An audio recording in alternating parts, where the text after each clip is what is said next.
हाँ जी, तो बच्चे अब हम स्टार्ट करेंगे बोर हैबर साइकिल। तो इसमें क्या करना है, हमें देखना है कि कोई भी जो आयनिक कंपाउंड है वो बनेगा या नहीं बनेगा। कैसे पता लगता है, देखते हैं। Na सॉलिड था, मैं साथ में एक मार्कर ले लेते हैं। हमारे पास है ये, देखो ये Na सॉलिड दिया हुआ है, ठीक है। हाफ Cl2 गैस है हमारे पास बन जाएगा NaCl, ठीक है। और उसमें कैसे कैसे प्रोसेस होता है, कैसे कैसे प्रोसीड करती है रिएक्शन हमारे सामने। पहले Na सॉलिड को हम कन्वर्ट करते हैं सोडियम गैस में, तो वो आप देख सकते हो वहां पे हीट रिलीज होती है जिसको हम कहते हैं हीट ऑफ सब्लिमेशन। उसके बाद सोडियम गैस एक इलेक्ट्रॉन लूज करेगा, यहाँ पे इलेक्ट्रॉन लिख देते हैं, इलेक्ट्रॉन लिखा नहीं हुआ, प्लस इलेक्ट्रॉन, ठीक है। और यहाँ पे एनर्जी हमें ही देनी पड़ेगी, दैट इज आयनेशन एंथैल्पी। और उसके बाद Cl2 को आपको तोड़ना पड़ेगा, एटॉमिक स्टेट में कन्वर्ट करना पड़ेगा, ठीक है। तो यहाँ एनर्जी देते हैं बचे बॉन्ड डिसोसिएशन एंथैल्पी, सॉरी, ठीक है। तो बॉन्ड डिसोसिएशन एंथैल्पी को मैंने हाफ से डिवाइड कर दिया क्योंकि वो पर मोल में लेनी है। उसके बाद Cl जो है गैस स्टेट में वो एक इलेक्ट्रॉन एक्सेप्ट करेगा, बन जाएगा Cl negative in gaseous state. और ये जो एंथैल्पी रहेगी ये रहेगी हमारी नेगेटिव। अब आते हैं हम यहाँ पे Na positive gas plus Cl negative gas, ये बन जाएगा NaCl। और यहाँ पे जो एंथैल्पी रहती है ना बच्चे, ये होती है enthalpy of what, enthalpy of, बोलना किसी को, देखो मैंने काट ही दिया। इसको बोलते हैं लैटिस एंथैल्पी, U0। और U0 is always always negative. आप देख सकते हो Na पॉजिटिव गैस में था, ये गैस में, और जो NaCl बना वो सॉलिड स्टेट में बना, ठीक है। तो काफी ज्यादा स्ट्रॉन्ग फोर्स होती है, लैटिस एंथैल्पी काफी हाई एनर्जी रिलीज होती है। इन सभी एंथैल्पीज का करते हैं सम, तो हमारे पास आएगा एंथैल्पी ऑफ फॉर्मेशन, ठीक है। तो उसमें क्या क्या करेंगे, पहले स्टेप में हमने, मैं इनको सर्कल कर देता हूँ जो जो एंथैल्पी हमने यूज की। एंथैल्पी ऑफ सब्लिमेशन, तो यहाँ आ जाएगी enthalpy of sublimation plus ionisation enthalpy plus bond dissociation enthalpy का हाफ। और ये जरूरी नहीं है हर केस में हाफ करना पड़े, कई बार नहीं भी करना पड़ता, ठीक है। और उसके बाद प्लस इलेक्ट्रॉन गेन एंथैल्पी जो कि क्लोरीन की होगी, है ना, नेगेटिव में होगी, वो मैग्नेट इसका जो साइन आएगा वो बाद में आ जाएगा। उसके बाद Na positive Cl negative lattice enthalpy, और ये भी नेगेटिव में होती है। अब मेरी बात समझना बहुत ध्यान से, for a reaction to be feasible the sum of the energy should be negative, ठीक है। अगर रिएक्शन को इसको आपने पॉसिबल करना है तो टोटल सम हमारा जो है बच्चे वो क्या होना चाहिए, नेगेटिव, ठीक है। तो डेल्टा फॉर्मेशन हमारी नेगेटिव आनी चाहिए। और वो कब आएगी, अब देखो क्या क्या देखना है इसमें, जब ये बहुत ज्यादा नेगेटिव हो, ये बहुत ज्यादा नेगेटिव हो, और आयनेशन एंथैल्पी जो पॉजिटिव वाले हैं वो थोड़े कम हो, तब चांसेस हमारे बढ़ जाएंगे। NaCl के केस में ऑब्वियसली NaCl फॉर्म होता है, तो जो डेल्टा फॉर्मेशन एनर्जी है वो नेगेटिव ही आएगी, ठीक है। चलो बच्चे आगे, यस, हाँ जी, हाँ जी, बच्चा पार्टी हो, hello, yes sir, yes sir. क्या खाने पीने लग जाते हो क्या? हाँ जी, यानी आवाज नहीं आ रही बच्चे आपकी?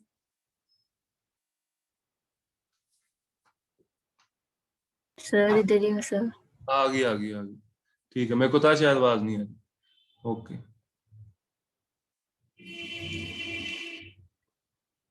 चलो अब हम आगे चलते हैं, enthalpy of atomization. Enthalpy of hydration हमारा हो गया, हम सीधा करते हैं बॉन्ड डिसोसिएशन एंथैल्पी।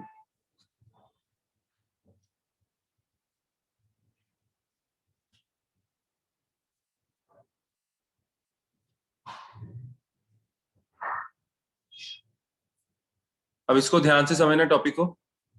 जैसे मान लो मेरे पास H और H का बॉन्ड है,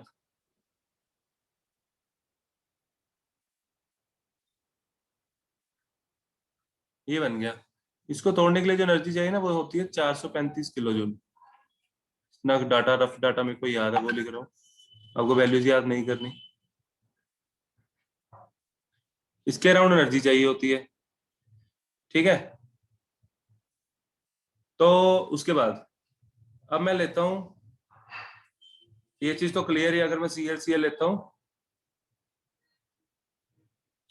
तो 2 Cl बन जाएंगे गैस स्टेट में ऑब्वियसली, और यहाँ पे जो डेल्टा H रहेगा वो इससे कम ही होगा, है ना, 435 से। ठीक है, ये चीज तो आपको क्लियर ही है। कितना होगा हम देख लेते हैं एक बार।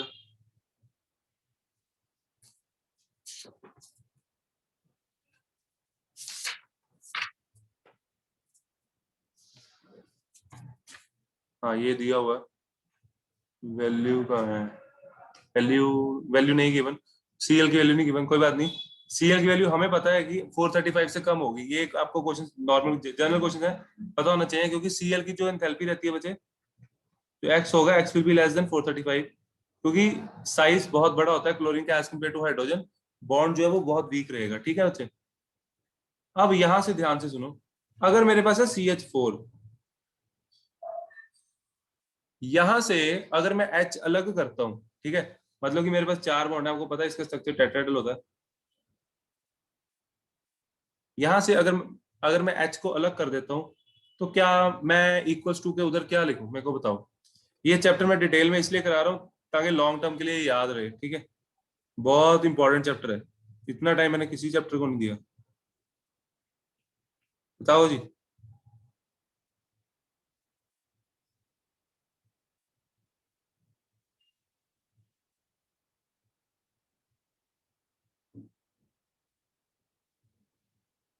बोलो।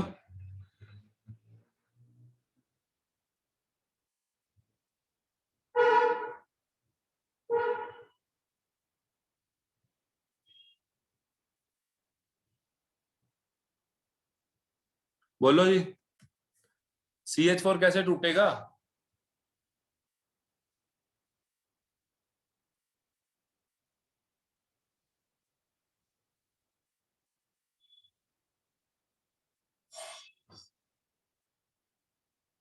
CH4 कैसे टूटेगा।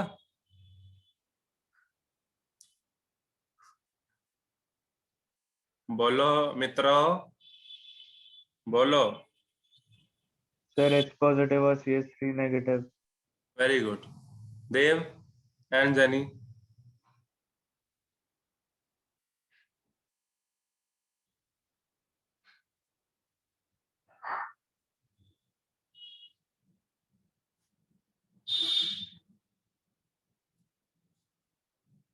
बोलो। देखो, ये मैं ना आप लोगों से यही सुनना चाहता था, H positive and CH3 negative, तो ऐसे नहीं टूटता, ये ऐसे टूटता। जब भी डिसोसिएशन एंथैल्पी का क्वेश्चन होगा, आपको वो ना तोड़ के भी दिखा सकता है कि हाँ ऐसे ये इक्वेशन सही है, तो आपको कहना है ये इक्वेशन सही है, जो दूसरी है CH3 नेगेटिव वाली वो गलत है, क्योंकि जब डिसोसिएशन एंथैल्पी होती है तो बॉन्ड बिल्कुल सेंटर में से टूटता है, अपना अपना इलेक्ट्रॉन वापस ले जाते हैं वो। ठीक है, तो अब यहाँ पे समझने वाली बात क्या है, यहाँ पे समझने वाली बात ये है, यहाँ पे जो एंथैल्पी रिलीज होगी वो हुई H। अब बोलना आप लोगों को है, जितना बोलोगे उतना याद रहेगा, और ये डायरेक्ट क्वेश्चन आते हैं।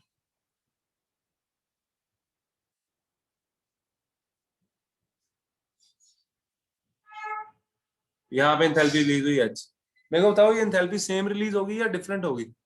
यस एनीवन, बच्चे बोलो, जल्दी बोलो। Sir same. सेम होगी, very good. Dev. Sir same. Very good, बहुत अच्छे बच्चे। और Justin. Same, Justin sir. Justin same. Yes, sir. अच्छा गलत है, मैंने मैंने ना जान के यहाँ पे HH लिखा था, इधर एंथैल्पी रिलीज होगी H1, इधर होगी H2, तुम लोगों को गुमराह करने के लिए, और तुम लोग हो गए। अब देखो जो CH4 होता है वो स्टेबल होता है, उसमें से जब H निकाल लेते हैं तो वो अनस्टेबल हो जाता है। ठीक है, और अब CH3 रेडिकल में से, मिथाइल रेडिकल में से H निकालोगे तो एंथैल्पी अलग अलग रिलीज होती है, तो इसमें से जब मैं H निकालूंगा, ठीक है, CH रह जाएगा, मैं रेडिकल नहीं लिख रहा, तो ये बना, फिर आगे CH टूटा, ये बना। ठीक है,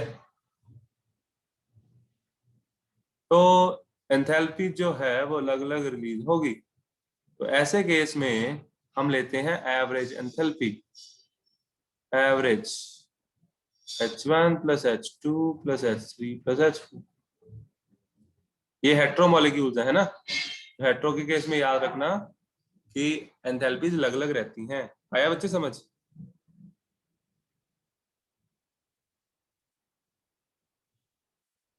हाँ जी, Yes, sir. Okay good, very good. आगे देखो, इसको मैं रब कर रहा हूँ। अब जैसे वाटर है, आपको बताना है कौन सी एंथैल्पी ज्यादा होगी या सेम होगी। वाटर कैसे टूटता है, ये जस्टिन ने तो बता दिया था। Dev and Jenny, you both can speak. Sir H positive और OH नेगेटिव में। अच्छा, हाँ जी जेनी, आप रह गए। सर ऐसे ही। अच्छा, वेरी गुड। अभी मैंने बताया पॉजिटिव नेगेटिव नहीं होता, जब भी बॉन्ड एंथैल्पी का क्वेश्चन होता है तो ये ऐसे टूटते हैं रेडिकल्स में। 2 बार बता दिया, अब तीसरी बार पेपर में आएगा, ठीक है। तो यहाँ पे जो एंथैल्पी रिलीज हुई, मान लो वो H1 है,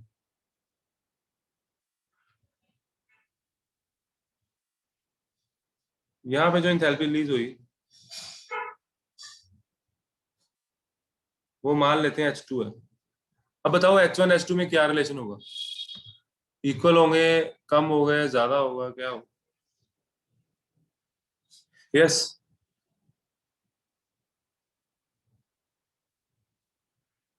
बताओ।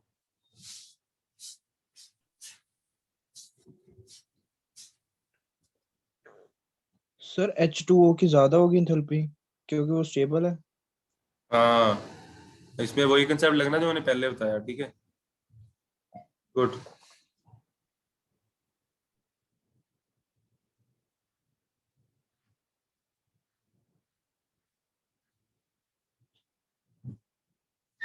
तो H1 जो होता है वो बड़ा होगा, लेकिन इसका मतलब हमें वाटर की जब भी OH बॉन्ड की एंथैल्पी दी होगी तो आपको अलग अलग थोड़ी ना दी होगी, आपको एवरेज दी होगी हमेशा। तो आपको हमेशा H गिवन होगा और वो हो जाएगा बच्चे H1 प्लस H2 बाई 2 के इक्वल। बात समझ आई? ठीक है, clear, yes sir. Very good. तो ये थे बॉन्ड एंथैल्पी के क्वेश्चन। हेस लॉ मैं थोड़ा सा बता देता हूँ, वैसे मैंने करा ही दिया उसमें, बॉर्न हैबर साइकिल में करा ही दिया। हेस लॉ भी करा देता हूँ और एंथैल्पी ऑफ न्यूट्रलाइजेशन भी करा देता हूँ, क्वेश्चंस कर पाओगे फिर। For example, C plus half O2 give CO, CO CO plus half O2। Hello, आवाज आ रही है बच्चे? हेलो।